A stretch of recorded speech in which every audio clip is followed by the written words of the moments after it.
Entreprises, secteur public, acteurs de l'économie sociale, la Caisse d'épargne Rhône-Alpes s'engage à vos côtés. Caisse d'épargne Rhône-Alpes, la banque des décideurs en région. Norisère Économie et Présence, partenaires des entreprises de votre territoire.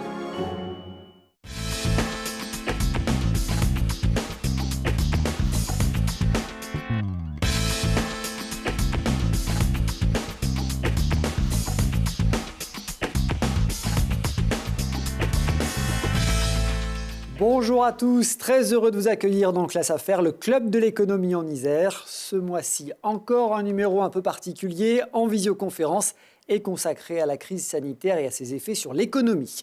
Comment éviter le pire en accompagnant les entreprises? Ce sera la question au cœur de cette émission.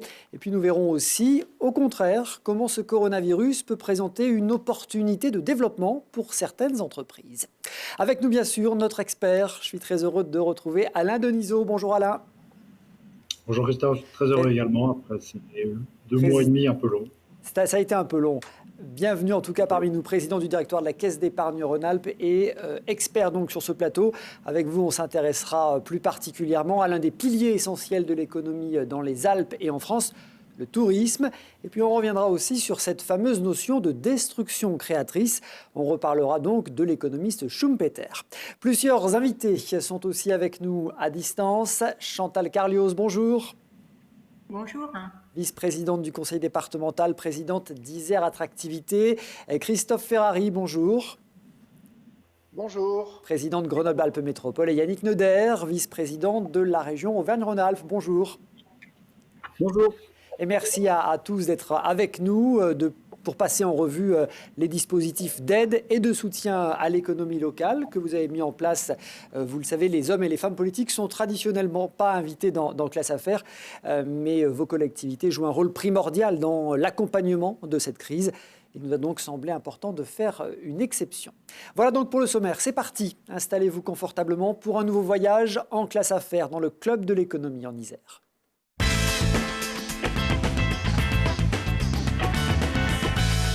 Alors dans notre région de montagne, le tourisme est un pilier de l'économie, tant en termes d'activité directe qu'en termes d'activité induite.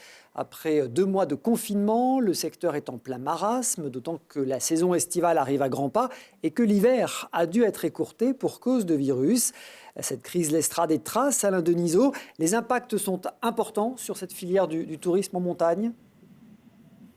Oui, ils sont très importants. On se souvient tous que le 15 mars, au soir, tout s'est arrêté. Pour les stations de moyenne et de basse altitude, on estime les pertes entre 15 et 20%. Pour les stations de plus haute altitude, qui souvent ont des saisons qui vont poursuivre jusqu'à fin avril, début mai, les pertes sont beaucoup plus importantes. Tous les acteurs ont été concernés et l'économie touristique de la montagne, ce sont des montants très importants puisqu'on estime la perte pour la montagne globale et donc finalement 80% pour notre région, de l'ordre de 1,5 milliard de chiffre d'affaires sur cet arrêt brutal.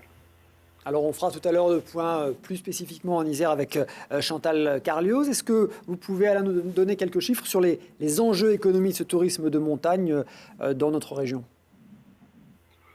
Les enjeux sont considérables, c'est 120 000 emplois, c'est 55% de l'investissement touristique en France, c'est plusieurs milliards de chiffre d'affaires, et puis tous les secteurs dans ces enjeux ont été touchés, à savoir les secteurs directement touchés par l'économie de la neige, les remontées, les loueurs, mais également la restauration, bien sûr tout ce qui est hébergement, hôtellerie, tout ce qui est hébergement collectif. Donc on a un secteur qui a été touché vraiment de plein fouet, où tout s'est arrêté. Le sujet maintenant, c'est le redémarrage pour l'été et pour la saison à venir. Alors précisément, le 14 mai dernier, le gouvernement a réuni un comité interministériel du tourisme. Le Premier ministre a présenté un plan de soutien exceptionnel pour le tourisme. Quelle est la stratégie du gouvernement ? La stratégie du gouvernement, globalement, sur toutes les activités qui ont été percutées de plein fouet par la crise du Covid, est double. Première stratégie, c'est limiter les pertes d'emploi avec un dispositif de chômage partiel très large, qui est encore en train d'un peu s'amoindrir, mais qui a été déployé de façon extrêmement large pour toutes les entreprises. Deuxième dispositif, permettre aux entreprises de passer entre le monde d'avant et le monde d'après. Donc un pont, et spécifiquement un pont financier, avec les prêts garantis par l'État, qui, distribués par les banques, permettent à la plupart des acteurs de l'économie de bénéficier d'un prêt à des conditions très attractives de 3 mois de chiffre d'affaires. Et on va le voir, suite au plan de tourisme annoncé par Édouard Philippe, de 3 mois de chiffre d'affaires, 2 saisons pour l'économie touristique. Et ça, c'est extrêmement important, puisque il est important que notre tourisme français, notamment le tourisme de montagne, passe cette épreuve, se reconstruise et prépare l'avenir. Alors concrètement, on peut passer en revue certaines de ces mesures. Est-ce qu'on peut par exemple commencer par le fonds de solidarité qui a été mis en place au niveau national? Tout à fait. Donc il y a un fonds de solidarité mis en place au niveau national en collaboration entre l'État et les régions pour allouer aux entrepreneurs, professionnels, entreprises, des montants forfaitaires qui peuvent aller jusqu'à 10 000 € et qui concernent les entreprises jusqu'à 20 collaborateurs. Ce qui est important aussi de souligner, je l'ai évoqué il y a quelques instants, c'est le PGE saisonnier, le prêt garanti par l'État saisonnier, qui va se déployer. Vous savez qu'aujourd'hui, la plupart des entreprises bénéficient d'un prêt sur 3 mois de leur chiffre d'affaires. Là, il s'agirait de prendre les 3 meilleurs mois de chiffre d'affaires pour effectivement compenser ce manque à gagner. Et puis les banques ont été, on va dire, sollicitées pour reporter les échéances de crédit qu'elles font actuellement de 6 mois à 12 mois pour permettre sur le secteur touristique de passer cette épreuve et ces difficultés. Toute une série aussi de mesures sur les charges sociales, d'exonération des charges sociales entre mars et juin, et puis de crédit de charges sociales pour la fin de l'année. Donc on a un plan financier qui est extrêmement puissant, qui va être aussi relayé par un plan d'investissement de la Caisse des dépôts et BPI France, puisque la Caisse des dépôts a prévu de déployer 1,3 milliard de crédits pour l'économie de la montagne, qui, avec effet de levier et financement bancaire, pourrait représenter quasiment 7 milliards d'euros. Donc toute une boîte à outils d'annonces, de dispositifs. Est-ce qu'on sait déjà l'effet de ces annonces? Est-ce qu'on a déjà mesuré des indicateurs? L'effet, il est indiscutable je pense, sur le moral à la fois des entrepreneurs, des professionnels, et puis également avec les annonces de congés possibles en France cet été, qui sont récentes, somme toute. L'effet est indiscutablement positif sur les perspectives. Après, il ne faut pas se cacher la réalité, c'est que le choc a été brutal. Beaucoup d'entreprises et de professionnels ont été frappés de plein fouet, souvent avec des plans d'investissement qui sont lourds, et notamment dans la montagne. Donc cet effet d'annonce, maintenant, doit se concrétiser. Pour se concrétiser, il y a des atouts. Je pense qu'un des atouts de la montagne, c'est de permettre à nos concitoyens de retrouver de l'espace, de retrouver de l'oxygène, de diversifier leur lieu de villégiature, et notamment de s'éloigner de ce qu'on imagine tous, des lieux très concentrés qui sont les bords de mer.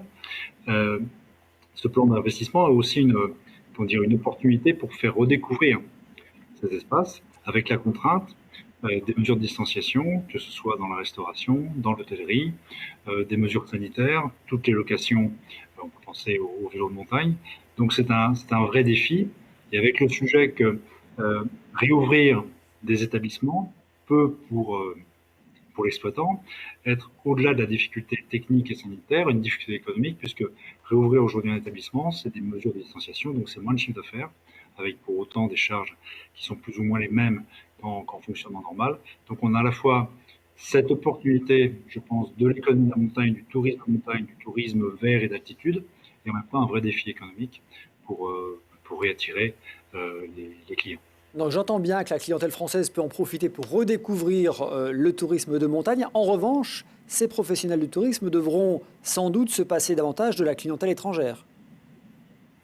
Alors, ce qu'on peut imaginer, c'est qu'il y a un peu plus de tourisme français, puisque les Français sont quand même très incités à rester dans notre pays pour passer les vacances.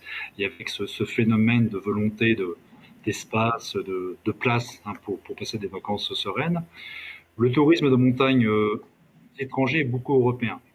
Donc on peut imaginer, notamment avec le patrimonial que nous avons avec les Alpes, qu'une partie du tourisme frontalier européen vienne en France avec les normes sanitaires qui sont très exigeantes. Ce qui est certain, c'est que les capacités d'accueil, notamment des hébergements organisés, seront forcément moindres que celles des autres années. Certains hébergements peuvent être relativement favorisés notamment ceux qui proposent des appartements avec autonomie. Mais là, on a un vrai défi pour à la fois répondre à la demande des clients français et étrangers, mais aussi pour mettre en place ces mesures sanitaires qui, au-delà de répondre aux enjeux, rassureront le client. Est-ce qu'on peut, ou est-ce que c'est trop tôt, déjà anticiper, Alain, l'hiver prochain? C'est difficile. Je pense que le début de l'hiver prochain, y compris psychologiquement, je pense que le début de l'hiver prochain est marqué par cette inquiétude d'avoir une résurgence du virus. Et bien évidemment, si résurgence il y a, je pense que nous le gérerons certainement très différemment, donc avec certainement pas les conséquences extrêmement dramatiques qu'il y a eu. Mais il y a cette question, et quoi qu'il en soit, en fonction de l'ampleur de cette question, ça supposera à l'ensemble des acteurs, notamment de la montagne, de s'adapter dans l'hébergement, de s'adapter dans la restauration, mais également de s'adapter au niveau des remontées mécaniques, le remplissage des veines, le nombre de personnes sur les télésièges. Donc on va avoir, au-delà de l'ombre du virus, une nécessaire préadaptation pour être prêt, quoi qu'il en soit, pour la saison à venir. Et est-ce qu'un des effets collatéraux ne peut pas être aussi une baisse des investissements? On sait que les remontées mécaniques sont des investisseurs importants, donc pour tout irriguant tout un pan de l'économie, est-ce qu'on ne peut pas redouter une baisse de leurs investissements? On aura intrinsèquement une baisse des investissements, parce qu'il a manqué de chiffre d'affaires. Et je pense que dans cette période de redémarrage économique, hein, je ne parle pas d'activité, mais de redémarrage économique, bien évidemment, il faut que les entreprises, quand ce n'est pas absolument nécessaire, puissent étaler un peu leur investissement pour se donner les meilleures chances d'assurer le futur. Donc oui, on aura certainement un impact sur les investissements, mais on peut aussi avoir un impact sur l'activité. Dans l'ordre, c'est d'abord l'activité, puis l'investissement. Si l'activité repart, les investissements partiront, même s'ils repartiront avec un rythme un peu moins élevé. Merci Alain. Illustration concrète en Isère avec quelques exemples et les chiffres du département. Chantal Carlioz, présidente d'Isère Attractivité. Je parlais tout à l'heure de piliers de l'économie. Les chiffres sont impressionnants, hein. Rien qu'en Isère, plus de 300 hôtels, on imagine bien les impacts. Oui, merci de mettre le focus sur le département d'Isère. On a travaillé à partir de 2 outils. Le premier, c'est qu'on avait fait une étude qui a été réactualisée en 2019, ce qui nous a permis de comparer mars 2019, mai 2019, à mars 2020, mai 2020. Et ensuite, on a fait un questionnaire auprès de 4000 professionnels pour corroborer ces chiffres. Alors, que disent ces 2 outils? Le premier, c'est qu'en 2 mois et demi, l'activité touristique en Isère a perdu 18% du chiffre d'affaires qu'elle fait en une année. C'est-à-dire 376 millions d'euros de pertes entre mi-mars et fin mai. Premier point. Les secteurs les plus impactés, ce sont les secteurs, comme ça a été dit d'ailleurs, à savoir les restaurateurs, qui représentent 5000 établissements en Isère, avec une perte de 222 millions d'euros. Il faut savoir que ce secteur représente 1 emploi sur 2 en matière touristique en Isère. Le deuxième secteur, c'est l'hébergement, avec les hôteliers qui sont fortement impactés pour 67 millions d'euros de pertes. Et ensuite, nous avons le secteur des transports et des agences pour 60 millions et la culture et les loisirs pour 28 millions. Donc 367 millions en 2 mois et demi. C'est très important parce que vous évoquez les agences de voyage. Rien qu'en Isère, les agences de voyage, c'est, je crois, 800 emplois. Les transports, presque 3000 emplois. Donc on voit bien les effets en cascade que cette crise pourrait avoir. Hein. Oui, alors ces chiffres montrent d'abord, bien évidemment, l'importance économique du tourisme, qui représente 7% du PIB en Isère. Mais oui, et tout ça en 2 mois et demi, mais il montre aussi la saisonnalité du tourisme, parce que la perte sur les 15 derniers jours de mars sont aussi importantes que tout le mois de mai réuni. Ça veut dire quoi? C'est qu'en mi-mars, comme ça a été dit précédemment, les stations de ski fonctionnaient encore, et donc ça montre aussi cette perte, le poids des stations de ski en Isère.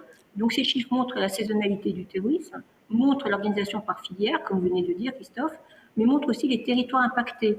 Les territoires plus impactés, c'est la montagne, puisque 53% des emplois en montagne sont liés au tourisme, mais aussi l'agglomération grenobloise, puisque, et là Christophe Ferrari le dira mieux que moi, 38% des emplois sont liés au tourisme, et notamment au tourisme d'affaires avec la clientèle étrangère.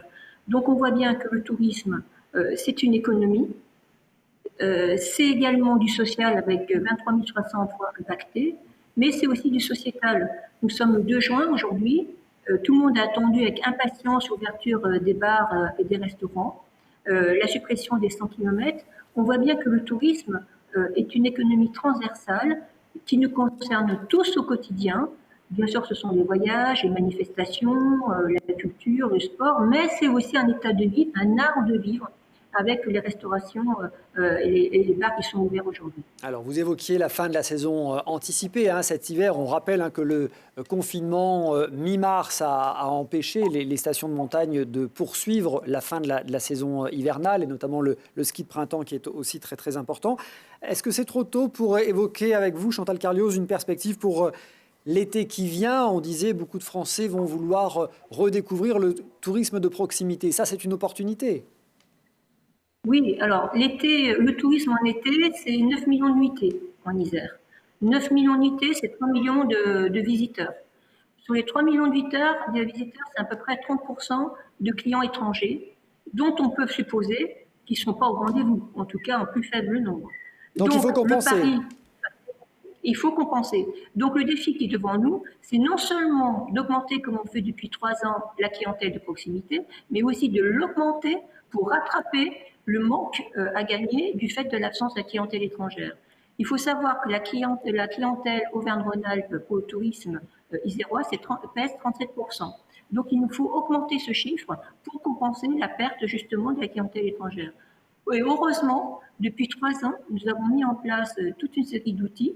Alors, je ne sais pas si je le dis maintenant ou dans quelques... J'allais vous demander comment on fait effectivement pour augmenter la fréquentation estivale. Il y a déjà des outils de promotion qui ont été imaginés? Oui, bien sûr. Je vous ai dit tout à l'heure qu'on avait fait une enquête auprès des acteurs du tourisme, en plus de l'étude que je vous ai citée. Et la grosse attente des acteurs du tourisme en Isère, c'est d'abord de la promotion, de la communication, de l'aide pour soutenir la consommation et de l'aide directe. Donc déjà, l'aide directe, elle existe depuis déjà plusieurs années, c'est 3,5 millions par an qui sont donnés par le département pour soutenir l'économie touristique en Isère. Ensuite, en termes de communication, nous avons mis en place une communication régionale et nationale. Régionale, on a fait feu de tous médias, si je peux dire. Alors, pardonnez-moi, j'ai parlé de BFM Lyon, mais il s'agissait de porter l'effort sur la clientèle lyonnaise, et on a un partenariat avec BFM Lyon, qui va passer des spots sur l'Isère. Ensuite, avec France Bleu Isère, il y a une émission qui s'appelle Paradis Isère, qui va démarrer dans quelques jours, et qui consiste à demander aux Isérois et Iséroises de nous révéler leur coin de paradis en Isère. Donc en fait, l'idée, c'est d'inciter les Isérois et Iséroises à visiter l'Isère, à consommer l'Isère, bref, à profiter de ce beau département qu'est l'Isère. Ensuite, nous avons mis en place des brochures. Le 6e numéro de Alpizir, qui va faire la part belle au vélo. On sait que le vélo, c'est le roi du déconfinement. Il faut savoir que lorsqu'on lit le magazine Alpizir, c'est 3 millions de consommations en termes de chiffre d'affaires de consommation qui sont déclenchés à chaque magazine. Donc c'est un véritable soutien à la consommation. On a mis en place aussi une plateforme pour pouvoir réserver du court séjour. C'est comme il a été dit, évidemment, c'est le tourisme de proximité qui va se révéler fructueux pour l'Isère. Donc une plateforme a été mise en place qui s'appelle Évasion Isère pour pouvoir proposer du court séjour. On voit bien donc toute une batterie d'outils qui ont été mis en place pour faire cette promotion sur le plan local, j'entends bien, d'autant qu'il faudra... Et national, d'autant qu'il faudra compenser la perte de certains grands événements estivaux qui sont traditionnellement pourvoyeurs de beaucoup de visiteurs. Chantal Carlioz, restez avec nous, on va revenir au département, mais j'aimerais qu'on s'intéresse maintenant à la métropole de Grenoble, qui a notamment mis en place des mesures d'accompagnement pour les PME durant cette crise, notamment un fonds de solidarité pour les entreprises de moins de 10 salariés. On va en parler dans un instant. Dès la mi-mai, les commerçants de proximité ont aussi été soutenus. Très concrètement, il faut dire que pour eux, le confinement a été un véritable coup de massue. On y revient après ce reportage de Mathias Araez. Tous les commerçants ne sont pas logés à la même enseigne et pourtant la plupart ont souffert grandement des mesures de confinement. Aidés grâce à des reports mais pas exonérés de certaines charges, tous accusent le coût d'une perte de chiffre d'affaires. Aux environs de 80 000 euros. Et oui, parce que la fermeture est arrivée juste avant Pâques. Et là, je peux vous faire voir le moulage, on met tout à fond. On n'a pas pu faire Pâques. Voilà, ça c'était dramatique. Hein. En 40 ans, oui, c'est la première fois. Ah, ouais. J'avais jamais connu ça et vraiment, professionnellement, ça a été le coup de massue, ça a été dur. À la fin de l'année, nous on a calculé jusqu'à fin mars l'année prochaine. On a un tableau Excel, hein, donc on a deux trucs. Le mieux c'est moins 18 et le pire c'est moins 36. De chiffre d'affaires, hein, je parle. Depuis le 11 mai et le début du déconfinement, c'est avec la mine sonnée que les commerçants rouvrent boutique. Respect des distances sociales oblige, ils s'attendent à recevoir moins de monde dans leur commerce. Pour assurer la clientèle, la métropole de Grenoble, en partenariat avec la Belleville, a mis au point un kit permettant par exemple de savoir combien de clients sont admis dans le magasin ou donner des indications sur les distances. Mais il faut tout simplement baliser le chemin pour permettre la sécurité des clients et que les gens se disent « Ah mais je rentre dans le commerce, je suis en sécurité pour venir tout simplement faire mes courses ». Les commerçants se demandaient comment ils allaient pouvoir mettre en place les gestes barrières et on a apporté cette solution toute simple qui a été fabriquée localement et on a un excellent retour de la part des commerçants finalement qui étaient désemparés par rapport à ça et on leur a amené une solution qui est à la fois simple, pragmatique, efficace. Au total, ce sont 10 000 kits qui ont été commandés par l'intercommunalité et l'union commerçante. Coût de l'opération, 50 000 €. Alors Christophe Ferrari, là on a fait un zoom particulier sur cette opération des kits de signalétique. La métropole a voulu agir dès le début de la crise, à la fois pour les commerçants et pour les petites entreprises. Oui, c'est ça en fait. D'abord, on a pris des mesures conservatoires dès le 16 mars. Suspension de perception des redevances dues tout simplement aux droits de voirie, taxes de séjour, loyers aux entreprises hébergées. On a suspendu ces éléments-là avant finalement de voir un peu quel allait être le panorama des aides à la fois nationales, régionales, en direction des entreprises pour mieux ajuster en fonction des besoins qui pouvaient s'exprimer. Alors on a aussi dans le même temps travaillé à développer des plateformes numériques qui permettent tout simplement aux métropolitaines et aux métropolitains de savoir quels sont les commerces ouverts, où sont-ils, et puis de mettre en place aussi de l'achat anticipé au travers de bons d'achat, qui a plutôt bien fonctionné, pas simplement d'ailleurs dans le cœur de Grenoble, mais aussi de façon générale dans toute l'agglomération, pour inviter les métropolitaines et les métropolitains à reprendre contact avec leur commerce de proximité et évidemment à s'engager dans l'achat avant même l'ouverture d'un certain nombre tout simplement de biens et de produits dont ils ont besoin. Il s'agissait de créer de la trésorerie finalement pour ces commerçants par anticipation, hein, c'est ça? C'est ça. C'est-à-dire que ces bons d'achat, nous on payait ces bons d'achat aux commerçants avant même que le client n'ait pu acheter, ce qui permet d'assurer la trésorerie pendant la période. Ensuite, on a eu un plan de soutien additionnel qui a été voté à l'unanimité du Conseil métropolitain le 29 avril dernier.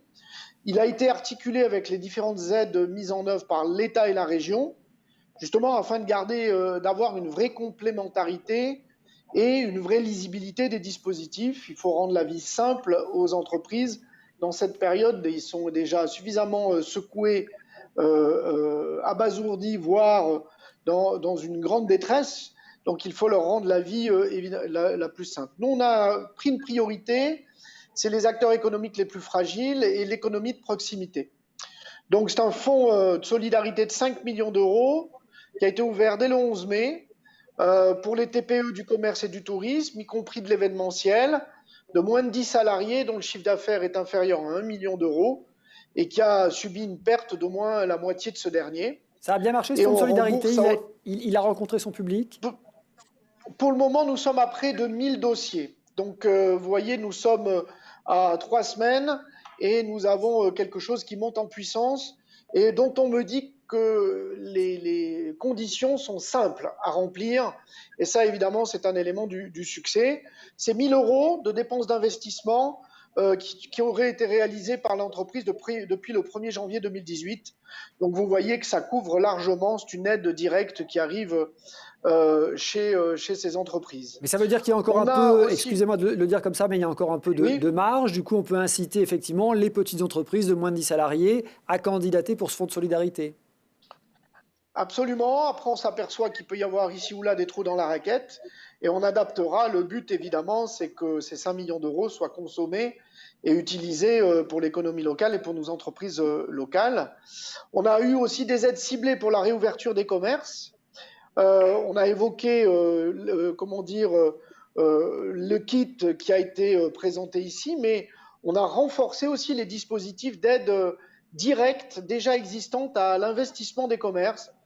Tout simplement pour permettre de financer, vous savez, tout ce qui est nécessaire à l'instauration des gestes barrières, les panneaux de plexiglas, j'en passe, parce que tout change dans un commerce désormais. Il n'est plus le même, et tout ceci a un coût, et du coup, évidemment, la métropole a souhaité s'engager. On a doublé le fonds, on passe de 400 000 € annuels à 800 000 € annuels, là aussi, qui doivent être utilisés pour faire ces investissements nécessaires pour accueillir la clientèle dans de bonnes conditions, en tout cas sécurisées pour elle. Donc on le répète, ne pas hésiter à faire appel à tous ces dispositifs. Il y a encore de l'argent à attribuer en soutien et les dispositifs sont assez simples. C'est ce que vous nous dites. Restez avec nous, Christophe Ferrari. On va justement évoquer les actions de la région avec Yannick Neuder et une action très spécifique aussi sur les commerces de proximité et l'aide à la protection des comptoirs. Le président Ferrari évoquait l'équipement très simplement de vitres et de plexiglas. Là aussi, la région, Yannick Neuder, a eu un coup de pouce sur ce point précis.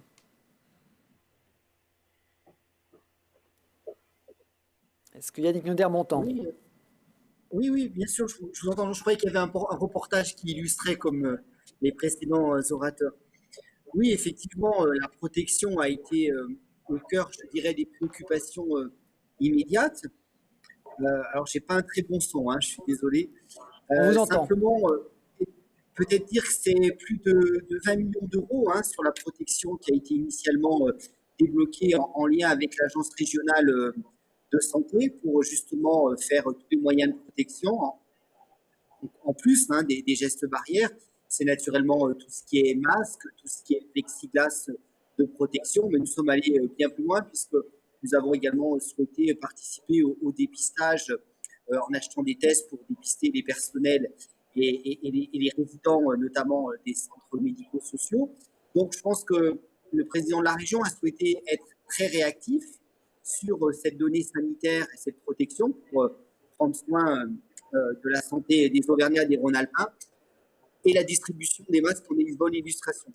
Après, je crois que pour revenir dans le cœur de la discussion sur l'économie, Monsieur Denisot l'a dit, il y a eu des mesures d'État, mais qui se sont essentiellement appuyées sur les régions. Je rappelle que la région est le chef de file sur l'économie, en lien avec les intercommunalités, les agglomérations et les métropoles. Et donc, c'est globalement un plan très ambitieux au niveau de la région. C'est 600 millions d'euros qui sont effets levier sur toute l'économie locale. Alors, Chantal Carlioz a naturellement parlé du tourisme. Christophe Ferrari du plan de relance propre au niveau de la métropole. D'une façon générale, la région a souhaité mettre très rapidement de l'argent frais en circulation. Et c'est ce que nous avons finalement mis en faisant également un doublement des avances sur les marchés publics et un doublement du montant des avances sur les subventions, ce qui permet et aussi de mandater très vite. On a demandé à nos services de mandater très vite, ce qui a permis globalement, dans les premiers jours, de pouvoir mettre 50 millions d'euros qui ont circulé très rapidement. Ça a été également de suspendre tous les prêts régionaux et toutes les suspensions de loyers, puisque la région accorde des remboursements de prêts et puis des loyers. C'est une mesure immédiate qui a été chiffrée à 20 millions d'euros. Nous avons participé au Fonds national de solidarité, comme l'a dit M. Denisot, pour les entreprises de moins de 10 salariés. Et donc, j'ai les chiffres qui sont pour la région, qui sont quand même importants. Et puis, nous avons naturellement fait un prêt de la région Auvergne-Rhône-Alpes, puisque l'idée était de pouvoir mettre de la trésorerie. Les principaux soucis étaient de la trésorerie. On a mis en place une hotline qui a bien fonctionné, puisque nous avons eu plus de 20 000 appels, donc 82% de ces appels ont donné lieu à un suivi de dossier et à des réappels. Et globalement, cette hotline a identifié le besoin net de trésorerie. Donc, nous avons fait un prêt région Auvergne-Rhône-Alpes avec BPI France, qui est pareil, une des caractéristiques de la région, c'est la simplification dans les dossiers pour que toute entreprise, des indépendants, des micro-entreprises, des entreprises de moins d'1 an, eh bien, tout le monde puisse effectivement participer. Donc, c'est des prêts entre 20 000 et 50 000 euros. C'est une durée de 7 ans. C'est différé à 2 ans. Et je crois que ça, c'est bien apprécié. Et les premiers chiffres sont très avantageux puisque, globalement, on a déjà reçu 2576. C'est les chiffres que j'avais fin mai, avant le week-end de Pentecôte.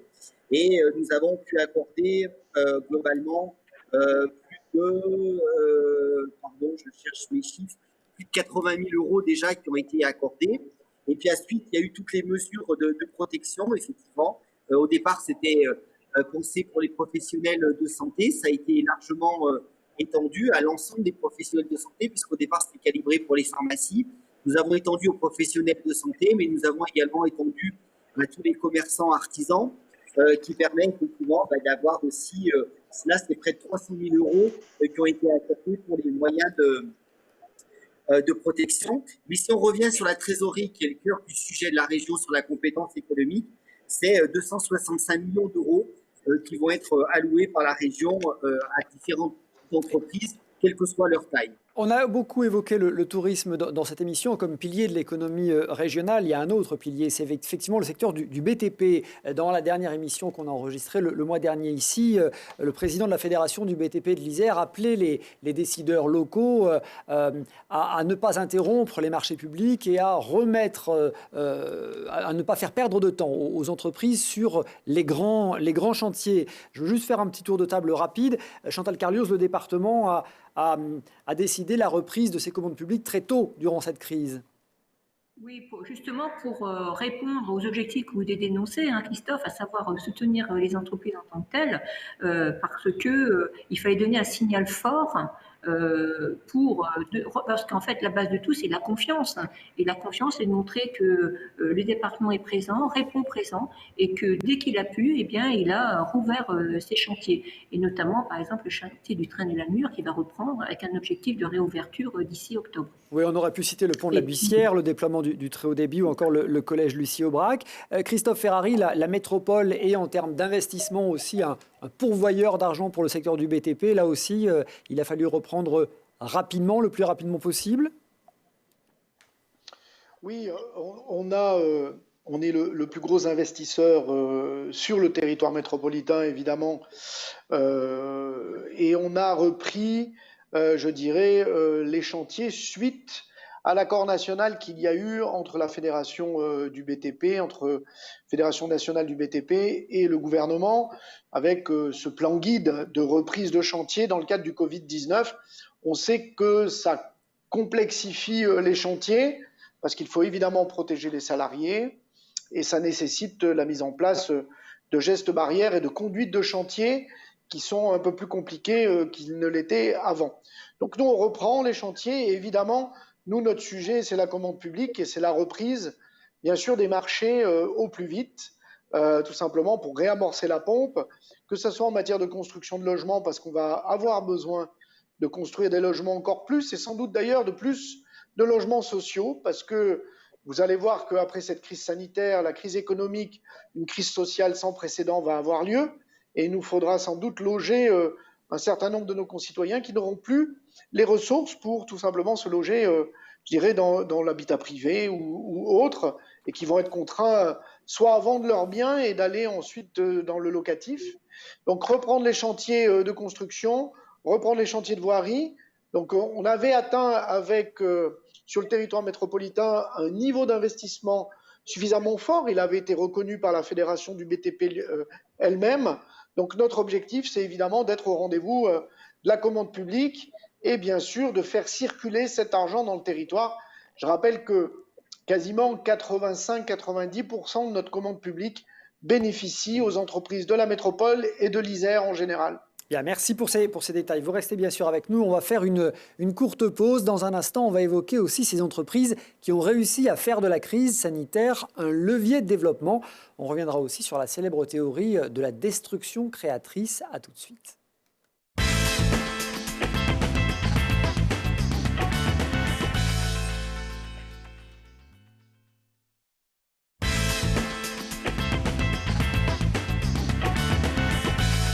Classe Affaires, le club de l'économie en Isère, retour sur le plateau de Télé Grenoble pour une émission spéciale consacrée à la crise économique liée à l'épidémie de Covid-19.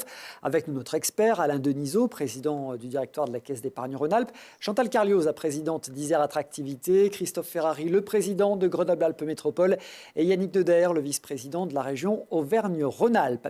Alors si la crise mondiale du coronavirus a mis à mal nos économies, entraînant de terribles épreuves pour bien des entreprises, eh bien certaines d'entre elles vont profiter des opportunités créées par la pandémie.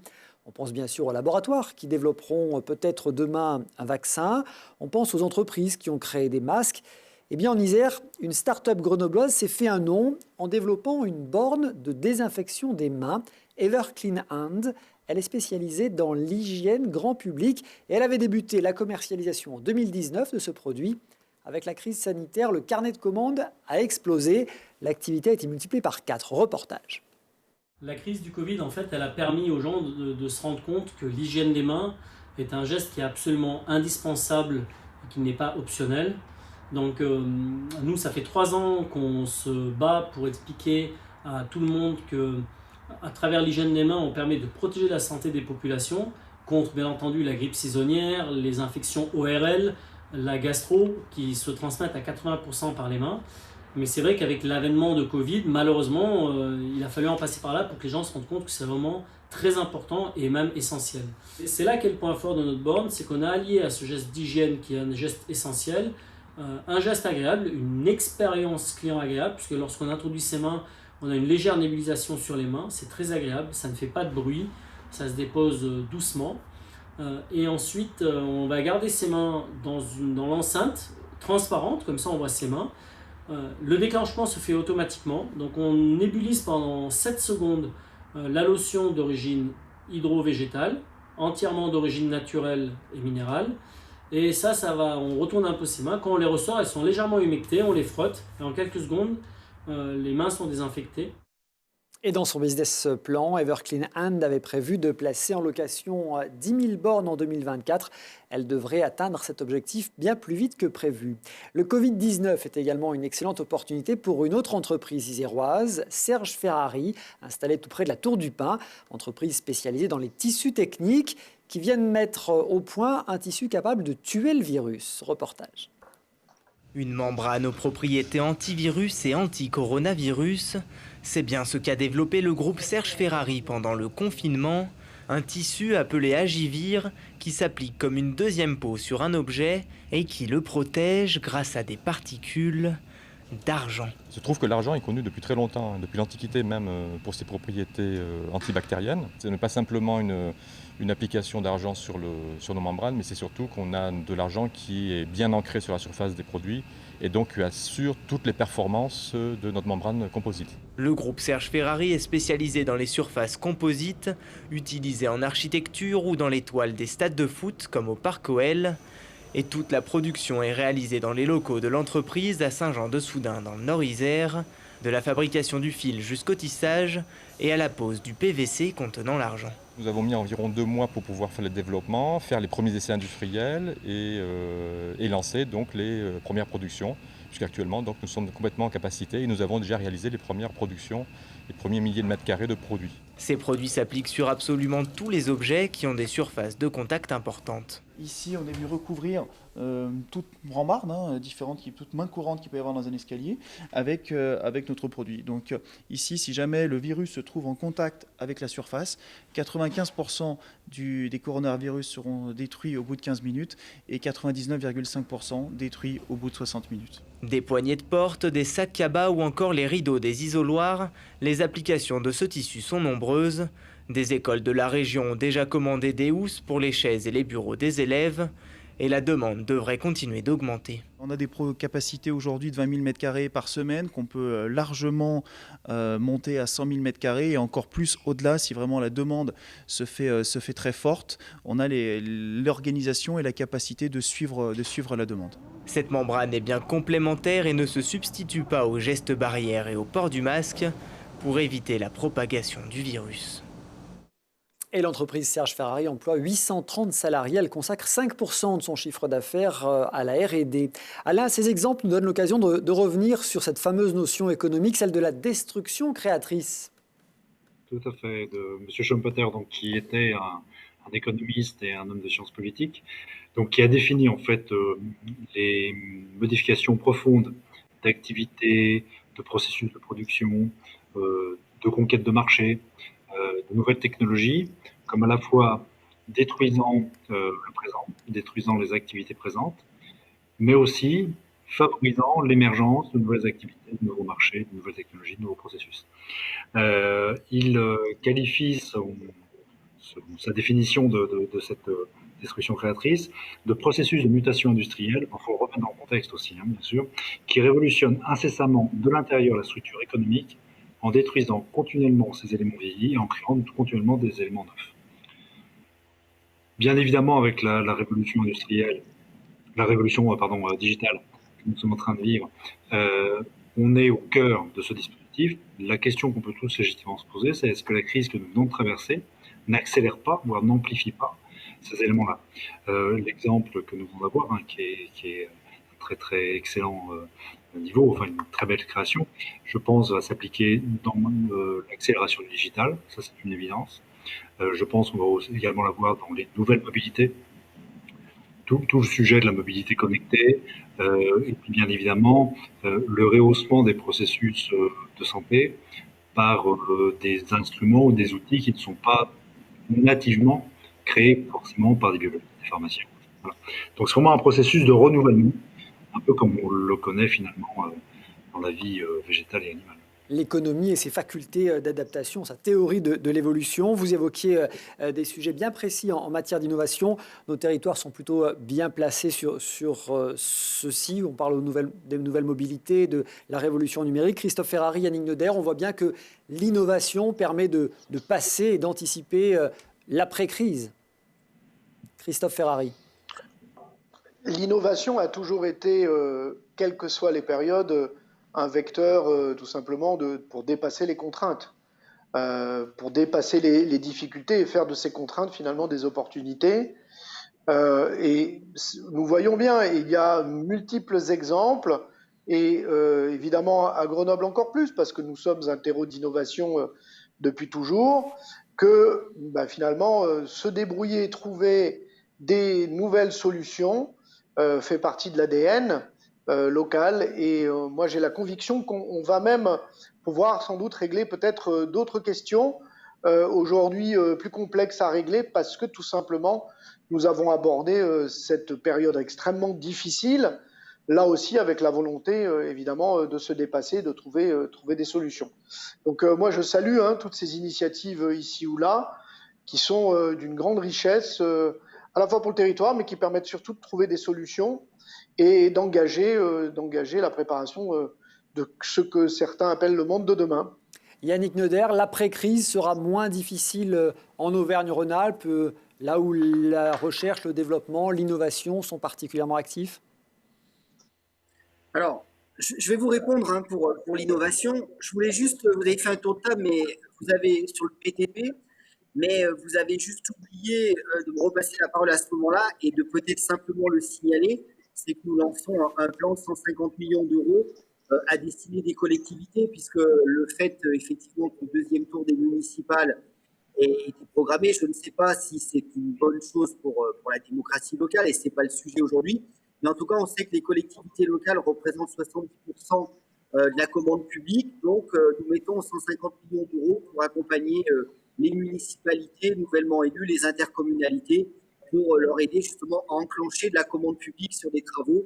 Donc, c'était la réponse sur l'appel de Jacques Chanier qui avait été particulièrement entendu. Voilà. Concernant l'innovation, la région Auvergne-Rhône-Alpes est dans le top 5 des régions européennes pour l'innovation, avec un certain nombre de grands centres de recherche. Je ne vais pas citer le CEA, mais quand même. Donc, effectivement, cette innovation va aider et va être effectivement un vecteur de transmission pour que globalement, de la paillasse, ça aille très vite vers la phase d'industrialisation et de création de valeur ajoutée.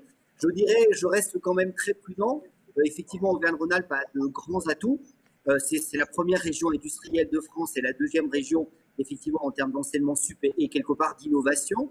Et on va aller très vite vers une recherche très appliquée pour créer de la valeur ajoutée. Mais je dirais qu'il reste quand même un sujet important, c'est que le manque à gagner de nos collectivités qui prennent de plein fouet la crise, puisque la CVAE, notamment, impacte à hauteur de 500-600 millions d'euros. Les chiffres restent encore imprécis sur 2020, avec des chiffres qui vont se poursuivre sur 2021-2022, autour de 300-400 millions d'euros chaque année. Donc, il ne pourra pas avoir de relance économique si effectivement les régions, notamment, et un certain nombre de collectivités, n'ont pas la garantie des recettes, parce que pour pouvoir investir, eh bien, il faut effectivement avoir une garantie de recettes. En tout cas, dans le plan de relance qui est prévu par la région, la recherche et l'innovation va être encore plus présente pour effectivement favoriser ce décloisonnement et cette création de valeur au plus vite pour la création d'emplois. Voilà, le message est lancé. On évoquait l'innovation. Un dernier mot, Chantal Carlioz. Là aussi, les métiers du tourisme vont devoir innover, peut-être apprendre à vivre différemment, créer de nouveaux réflexes. Comment sera demain le tourisme? Quelles seront les évolutions indispensables? Je voulais aussi compléter aussi tout à l'heure sur la question des chantiers, rejoindre Yannick Neuder. Le département, c'est 50 millions d'investissements aux côtés des intercommunalités et des communes. Et on a parlé des entreprises, mais n'oublions pas que les investisseurs aussi de proximité, ce sont nos collectivités qui sont, pour 1 euro que apporte le département, il y a 4 euros dépensés, voire 6-7 euros dépensés sur le territoire. C'est un effet levier du département qui est phénoménal en termes d'investissement. Je voudrais le rappeler. Alors, concernant le tourisme, il y a l'axe innovation. Je crois que n'oublions pas le réchauffement climatique. L'Isère a été le premier département à lancer une étude qui a été spectaculaire et même, je vais dire, primée, qui concernait la neige de culture. C'est en s'appuyant sur le travail d'analyse des universitaires, donc avec la station du futur. On était les premiers à lancer une étude sur la mobilité touristique en mettant au cœur le vélo et des destinations sans voiture, tout ce qui concerne l'immobilier de loisirs et l'isolation thermique. Et ce que nous allons faire aussi, on ne va pas revenir en arrière évidemment sur tout ce qui est e-tourisme, et donc le département a un rôle important à jouer en accélérant la venue du très haut débit sur les territoires et tous les territoires. Et enfin, il y a aussi le tourisme santé, sécurité. Je crois que c'est ça qu'il faut absolument mettre en avant et sur lequel il n'y aura pas de retour en arrière. Et l'Isère, avec ses centres de soins à proximité, va rassurer les clients de proximité, premièrement. Et deuxièmement, il y a la question de solidarité. Et le tourisme santé, inventer, innover, c'est des fois aussi revenir sur ce qu'on était.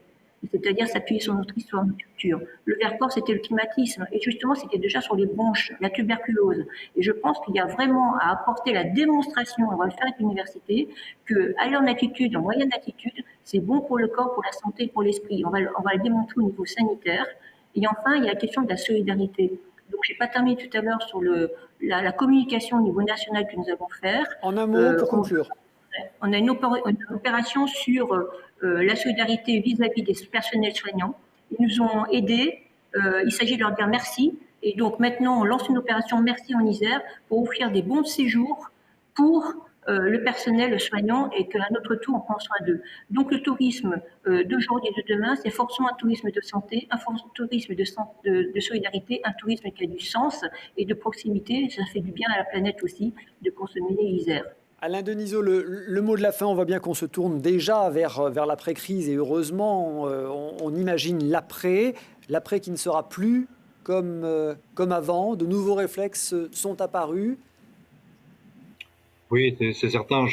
Ce qui est déjà très intéressant, c'est de voir que tous les acteurs économiques, et je pense que dans notre région, c'est spécifiquement vrai, poursuivent le même but, à savoir passer entre ce monde d'avant et ce monde d'après, que nous avons à construire, tout en maintenant des fondamentaux de ce monde d'avant, et puis surtout soutenir l'emploi des entreprises. Je crois que c'est notre priorité à tous, dans l'innovation, dans la réouverture des hôtels et des restaurants, dans les vacances d'été, faire en sorte que nous ayons cette capacité, après ce choc, à faire une transition économique qui rende le plus supportable possible ce que nous venons de vivre. Alain Denisot, merci beaucoup. On se retrouve le mois prochain ici dans le studio. Chantal Carlioz, Christophe Ferrari, Yannick Denner, merci beaucoup. Merci d'avoir été avec nous à distance. Merci beaucoup. Merci à tous de votre fidélité et à très vite pour un nouveau voyage en classe affaires dans le Club de l'économie en Isère.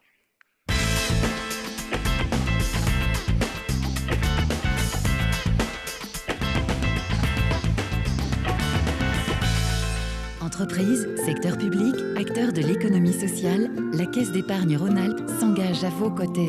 Caisse d'épargne Rhône-Alpes, la banque des décideurs en région. Nord-Isère Économie et Présence, partenaires des entreprises de votre territoire.